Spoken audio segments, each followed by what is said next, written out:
როდესაც უფლისმიერი იმხილება, ეს არის საინტერესო. ადამიანი დუმს. ახლა ამის მაგალითები სამრევლო ცხოვრებაშიც არის ხოლმე, როცა ადამიანი არ ცხოვრობს სულიერად, მორწმუნეზე მოგსაუბრებ. მორწმუნეზე, რომელიც მრევლის წევრიც არის და არ ცხოვრობს სულიერად და როცა ვეუბნებით ხო, რატო აკეთებ ამას? რატო არ ჰალაგებ შენ ცხოვრება, შენ რწმენის შესაბამისად?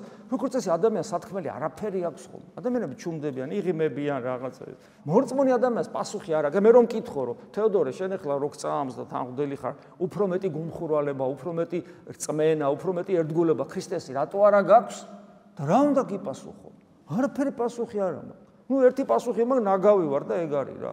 მოღალატე და არა ვარ ისაც უნდა ვიყოთ. მეტი სხვა პასუხი ადამიანს არ აქვს. ამიტომ თავს ვერ იმართლებს, ეს ნიშნავს დუმს.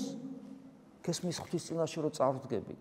ეხლა აქ ვართ ესე ყელყელაობთ და რაღაცა და ღვთის წინაშე რომ წავდგებით, რისი ხმის ამომღები ვართ, რომ გაიშიფრება მთელი ჩვენი შინაგანი არსება. ჩვენთვისაცვე რომ გაიშიფრება, ჩვენ რომ ვემალებოდით ჩვენ გულის მიერი წიახსოლებს რომ არა ეს მე არა მე უცებ რომ დაგანახებს ღმერთი რომ აი ეს ახარ და რას ემალებოდი და რა სიტყვი ვერაფერსაც ვერ იტყვი და ეს დრო დადგება აუცილებლად შეიძლება ჩემთვის ამსაღამოს დადგეს მე არ ვიცი მაგრამ ეს დრო ყველასთვის დადგება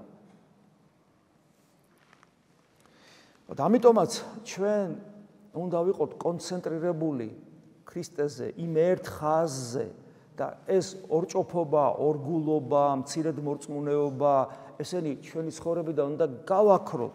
აი მას ნიშნავს პავლე მოციქული რო გვეუბნება დღეს კორინთელთა მიმართ მეორე ეპისტოლეში.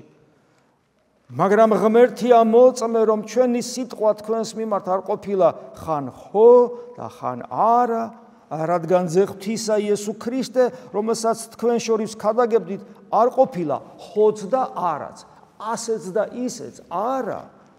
არამედ მხოლოდ ხო, ანუ მხოლოდ ხო იყო მასში. ვინაიდან ღმერთის ყოველი აღთქმა ხო ამაში და ამინ მერე ანუ ჭეშმარიტება ღვთის სადიდებლად ჩვენს მიერ გესმით აი ეს არანაირი ორგულება არანაირი გაორება არანაირი რაღაცა ორმაგი თამაში არანაირი გულგრილობა არამედ კონცენტრირება მხოლოდ ხო და მხოლოდ ამინ ანუ ჭეშმარიტად